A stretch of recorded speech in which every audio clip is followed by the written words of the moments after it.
Hi hello नमस्कार. मी गौरी स्वागत करते तुमचं आजच्या आपल्या व्हिडिओमध्ये. तर मैत्रिणींनो, आज मी तुमच्यासोबत माझं संध्याकाळचं डेली रुटीन शेअर करणार आहे. तर माझं हे सोमवारचं डेली रुटीन आहे. खरं तर खूप दिवस झाले मला व्हिडिओ बनवताच नाही आला, कारण पाऊससुद्धा सुरू झालेला आहे आणि बाळाचंसुद्धा रुटीन कधी चेंज होतं, कधी झोपण्याच्या वेळा वगैरे चेंज होतात. त्याच्यामुळं मला काही जमलंच नाही व्हिडिओ बनवायला. तर म्हटलं चला आज आपण सोमवारचं जे काही आपलं डेली रुटीन आहे ते आपण शेअर करूया. तर सगळ्यात आधी तिन्ही सांजेची वेळ होती, त्यामुळं सगळ्या घरामध्ये झाडू वगैरे मारून घेतला आहे आणि त्यानंतर फ्रेश झालेली आहे. तर फ्रेश झाल्यानंतर थोडंसं आता इथं स्वतः तयार होते मी. मला आवडतं असं तयार व्हायला. खूप काही मेकअप वगैरे नाही लावत कारण बाहेर जाणं होतच नाही आता, आणि आता तर पाऊस आहे आणि बाळपण छोटं आहे. पण मॉइश्चरायझर आणि सनस्क्रीन, टिकली, जमल्यास थोडंसं लिपस्टिक वगैरे. पण आता संध्याकाळची वेळ आहे त्याच्यामुळे मी लिपस्टिक वगैरे नाही लावली. फक्त मॉइश्चरायझर लावलेलं आहे, त्यानंतर सनस्क्रीन लावलेलं आहे, टिकली लावलेली आहे आणि आता इथं केससुद्धा आहे ना, तर ते वरती बांधून घेते. तर केस बऱ्यापैकी वरतीच बांधलेले असतात माझे आणि कधीकधी मोकळे ठेवते खाली किंवा कधीकधी वेणीसुद्धा घालते. तर असं काही फिक्स नसतं, कारण थोडीफार केस गळती पण होते त्याच्यामुळं. आणि किचनमध्ये तर बहुतेक बांधलेलेच असतात किंवा वेणी घातलेली असते. आणि कधी वाटलंच गरमी वगैरे कमी असेल तर मग थोडेसे मोकळे पण ठेवते, कारण मुंबईमध्ये पाऊस जरी सुरू झाला आहे तरी खूप गरमी होती अजून. तर चला आता मी आलेली आहे किचनमध्ये, आणि किचनमध्ये संध्याकाळच्या रुटीनला सुरुवात करण्यापूर्वी दुपारची जी काही भांडी वगैरे घासून ठेवली होती ना, तर ती सगळी लावून घेते. म्हणजे किचन ओट्यावरनं पसारा होणार नाही, कारण किचन ओटा माझा छोटा आहे आणि त्यात साईडला बेसिनसुद्धा आहे. त्यामुळं खूप अशी जागा वापरायला मिळत नाही आणि मग तो पसारा कुठे ठेवू कुठे नाही असं होतं, आणि मग काम करताना ना खूप असं फ्रेश वगैरे वाटत नाही. त्यामुळं पहिली जी भांडी दुपारची वगैरे घासलेली होती ती मांडून ठेवली सगळी, रॅकला वगैरे लावून ठेवली. आणि त्यामुळे ती भांड्यांची जाळी वगैरे, तो जो स्पेस होता तो मी आता जेवण बनवताना वगैरे मला तो वापरता येईल. तर सगळ्यात पहिल्यांदा आता दूध वगैरे तापवून ठेवलं होतं. चहा पण मी करून घेते एका साईडला, आणि त्याचबरोबर साईडला ना जेवण काय बनवायचं त्याची तयारीसुद्धा करून घेते. कारण आपल्या डोक्यात जर ठरलं असेल की आपल्याला काय भाजी करायची आहे किंवा काय नाही, तर त्या पद्धतीनं आपलं कामाचं स्पीडसुद्धा वाढतं. किंवा मग तेच ठरवण्यात खूप वेळ जातो की भाजी काय करायची, मग ही ह्याला आवडेल का त्याला आवडेल का. तर मी आज बनवणार आहे वांग्याचं कालवण आणि मेथीची भाजी. तर तीच तयारी साईडला मी करून ठेवलेली आहे, जेणेकरून आता मी चहा घेईपर्यंत ते भाजीमध्ये पाणी वगैरे टाकून ठेवले, त्याला काही माती वगैरे लागली असेल तर ती निघून जाईल. तर चहा वगैरे घेतल्यानंतर आता इथं देवाचा दिवा लावण्याचा सुद्धा टाईम झाला आहे. म्हणजे 7, 7:15 झाले असतील आता, पण मी 7च्या नंतरच लावते, एक्झॅक्ट 7ला नाही लावत. आणि देवाला दिवा लावला त्याच्यानंतर कापूरसुद्धा मी कापूरची पण अशी आरती करते, म्हणजे ओवाळते घरात सगळीकडून. छान वाटतं, आणि हा भीमसेनी कापूर आहे त्यामुळे त्याचा वाससुद्धा छान येतो. तर देवाला दिवा वगैरे लावलेला आहे, प्रार्थना वगैरे केली, आणि त्यानंतर जे काय आहे ते आता माझं किचनचं रुटीन सुरू होणार आहे. कारण देवाला दिवा लावायचं जर एकदा ह्या टायमिंगला विसरलं तर मग सगळं किचनचं काम झाल्यानंतर 8:15 8:30च्या नंतर ते लक्षात येतं, आणि मग तो दिवा लावल्यानंतर इतकं फ्रेश आपल्याला वाटत नाही जेवढं की तिन्ही सांजेच्या वेळी लावल्यानंतर होतं.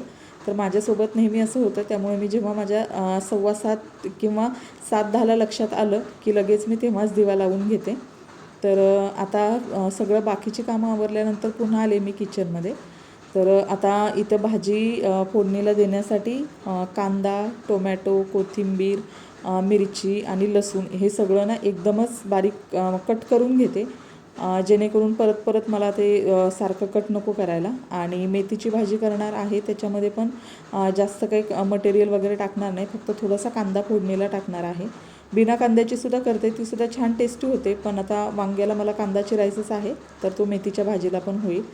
तर कांदा वगैरे चिरत होते तोपर्यंतच बाळाचा थोडासा रडण्याचा आवाज आला, म्हणून मी आले. तर तो झोपला आहे. पावसाचा वगैरे कधीतरी पत्र्यावर आवाज येतो खूप, त्याच्यामुळं मग तो रडतो, थोडासा उठल्यासारखा करतो. मग पाळणा हलवला की व्यवस्थित झोपतो तो. त्यामुळं परत येऊन इथं पाळणा वगैरे हलवून मग पुन्हा किचनमध्ये येते, कारण विघ्नेश आणि विघ्नेशचे पप्पा थोडे बाहेर गेलेत संध्याकाळचं राऊंड वगैरे मारण्यासाठी. आणि मग म्हणून मग मी म्हटलं थोडा वेळ मी थांबते त्याच्यापाशी, आणि तो झोपला आहे त्याच्यामुळं मग मला किचनचं काम पण थोडंफार करता येतं. तर आता इथे वांगी जी आहेत ना, तर छान वांगी होती काटेरी. तर ते चिरून वगैरे घेते, म्हणजे त्याच्यामध्ये काही कीड वगैरे आहे की नाही ते लगेच कळेल. किडकं असेल तर मग ते नाही घेणार. तर तिन्ही वांगी छान होती आणि चवीला पण खूप मस्त झाली होती वांगी. तर वांगी चिरून ठेवलेली आहेत. त्यानंतर भाजीतलं पाणीसुद्धा म्हणजे धुवून वगैरे घेतलेली आहे. आणि आता इथं वांग्याचं जे कालवण करणार आहे ना, तर ते थोडंसं पातळ करणार आहे. कारण भाकरीबरोबर कुस्करून खायला ते कालवण खूप चांगलं लागतं आणि थोडंसं पातळ असतं, त्यामुळे भाकरीबरोबर कुस्करून छान लागतं. तर त्यासाठी इथं जास्त काही टाकणार नाही. कांदा टाकलेला आहे, कोथिंबीर टाकलेली आहे, लाल तिखट, त्यानंतर चटणी, मीठ आणि थोडंसं तेल. तर ह्याच्यामध्ये ज्वारीचं पीठसुद्धा टाकतात, पण मी काय टाकलेलं नाही आहे कारण शेंगदाण्याचं कूट आहे बऱ्यापैकी, त्यामुळे मी पीठ वगैरे टाकलेलं नाही. आणि हे सगळं मिक्स करून ना, हे वांग्याचे आपण अशा पद्धतीनं काप केलेत, त्याच्यामध्ये हे भरून घ्यायचे आहेत सगळे. तर भरलं वांगं पण किंवा मसाला वांगं पण तेच आहे, फक्त मी आज ह्याच्यामध्ये रस्सा जास्त करणार आहे. आणि आमच्याकडे गावाला म्हणजे गावी पहिल्यापासून आम्ही असंच कालवण वांग्याचं पातळ करूनच खायचो. तर तेच मी बनवणार आहे. कारण आपण कुठे जरी गेलो तरी आपल्या लहानपणापासूनच्या ज्या काही आवडीनिवडी आहेत किंवा ज्या काही भाज्या वगैरे आपण खाल्लेल्या आहेत, तर त्या आपल्याला खूप आवडतात. तर भरलं वांगं, मसाला वांगं पण करते, पण आज भाकरीबरोबर पाऊस पण पडतो आहे, तर त्यामुळं थोडंसं वांग्याचं कालवण पातळ असं करणार आहे. तर आता कुकर ठेवलेला आहे, वांग्यांमध्ये मसाला भरून झालेला आहे. तर कुकरमध्ये मी ह्याच्यामध्ये फोडणीला काहीच दिलेलं नाही आहे, कारण सगळे मसाले वगैरे त्याच्यामध्येच कच्चेच ॲड केलेले आहेत. तर तेल टाकले आणि तेलामध्ये ही जी वांगी मसाला भरली होती ती आणि शिल्लक राहिलेला थोडासा मसाला तो असं छानपैकी परतवून घ्यायचा आहे तेलामध्ये, की जेणेकरून आपला मसाला तेलामध्ये छान परतला किंवा वांगी छान परतली तर त्याची सगळी चव त्याच्यामध्ये उतरेल. आणि तुम्हाला हवं आहे तेवढ्या कन्सिस्टन्सीमध्ये पाणी टाकायचं. तर मी वरून अजून थोडंसं पाणी टाकले कारण मला पातळ करायचं आहे. आणि कढईमध्ये पण भाजी छान होते, पण मी कुकर लावलेला आहे कारण आता विघ्नेश आणि विघ्नेशचे पप्पा यायचा टाईम झाला आहे, तर मग त्यांना भूक लागेल, त्याच्यामुळं कुकरमध्ये पटकन होईल आणि लगेच वांगी शिजतील. तर त्यासाठी मी कुकरच लावलेला आहे. आणि तिकडे कुकर ट्रान्सफर केला दुसऱ्या शेगडीवर आणि इथे लगेच भाकरी करायला घेते, भाकरीची तयारी.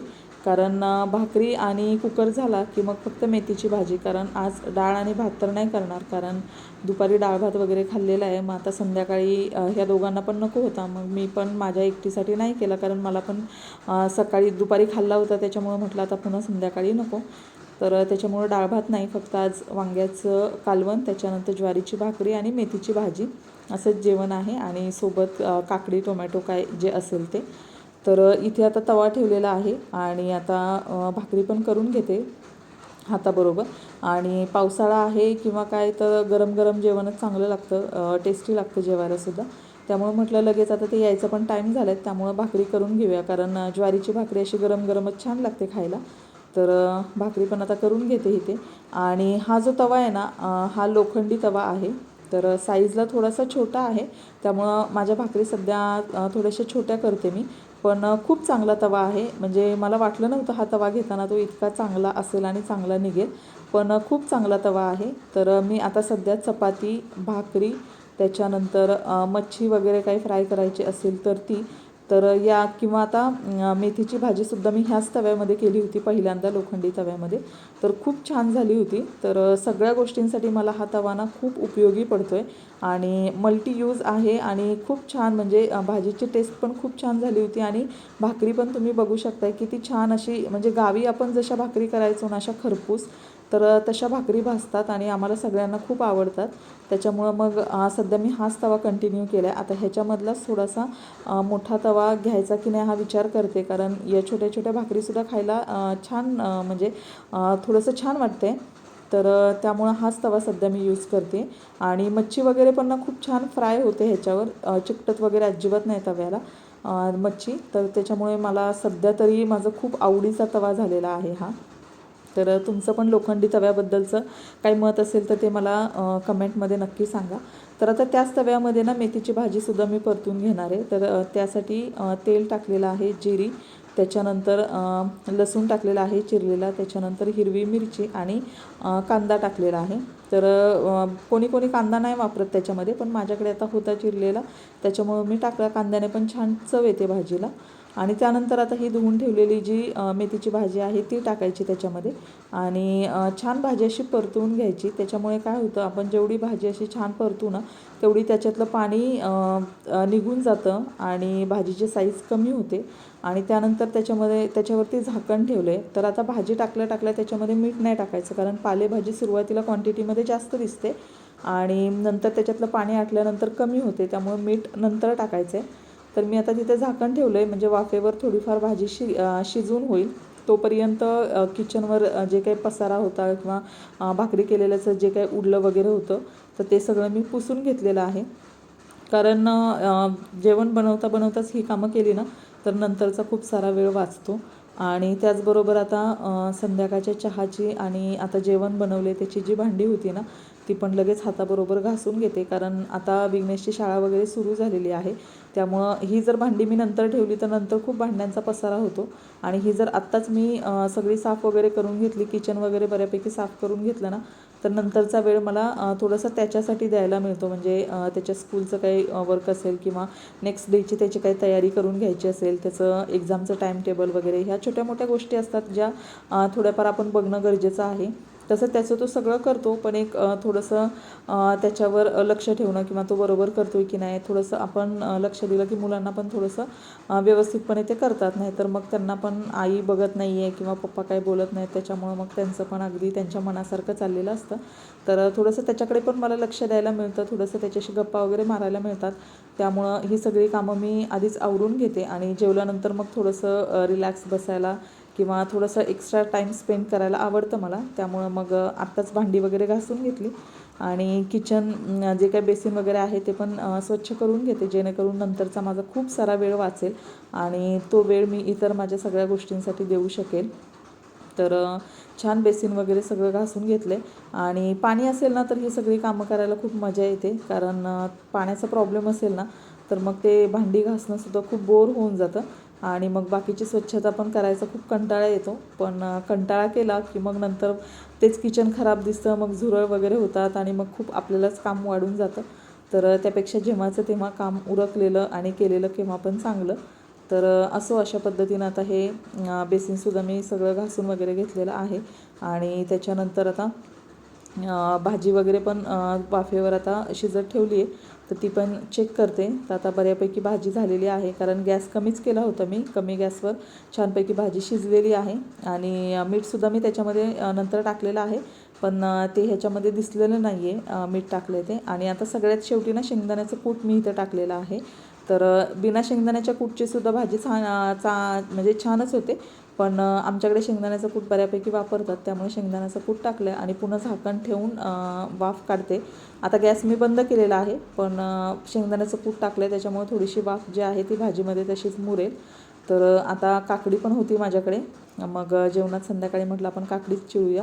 मग एक काकडी चिरून घेते आणि आता जेवण तर सगळं बनवून झाले. आता हे आले की मग लगेच आम्ही जेवून घेऊ, म्हणजे त्यानंतर विघ्नेशचा अभ्यास किंवा बाकीचे काही काम वगैरे असेल तर ते करायला आम्ही रिकामी होतो. तर आता हे जेवणासाठीची ताटं वगैरे सगळं काढून ठेवते की जेणेकरून जेवायला हे आल्यानंतर फ्रेश वगैरे झालं की लगेच जेवून घेऊ. तर आता हे फ्रेश वगैरे होत आहे तोपर्यंत मी ताटं करायला घेते. तर आजच्या जेवणाचं ताट तुम्हाला दाखवते. आता इथं काकडी आहे, त्याच्यानंतर भाकरी, त्याच्यानंतर मेथीची भाजी आणि खूप टेस्टी झाली होती. तुम्ही नक्की ह्या लोखंडी तव्यात करून बघा, खूप छान होते. आणि थोडंसं कलर काळासार येतो, तर ते लोह असतं त्या भांड्यातलं उतरलेलं, पण चवीला खूप छान आणि अप्रतिम झाली होती. आणि त्यानंतर वांग्याचं कालवण, जे की रस्सा भाजी आहे आणि भाकरीबरोबर कुस्करून वगैरे खायला खूप छान लागतं. तर आजचा व्हिडिओ मी इथंच एंड करते. आय होप तुम्हाला व्हिडिओ आवडला असेल. जर व्हिडिओ आवडला असेल तर व्हिडिओला लाईक करा, चॅनलला सबस्क्राईब करा आणि व्हिडिओ शेवटपर्यंत पाहिल्याबद्दल धन्यवाद. आणि पुन्हा भेटूया अशाच एका नवीन व्हिडिओमध्ये. तोपर्यंत thank you, bye bye, take care.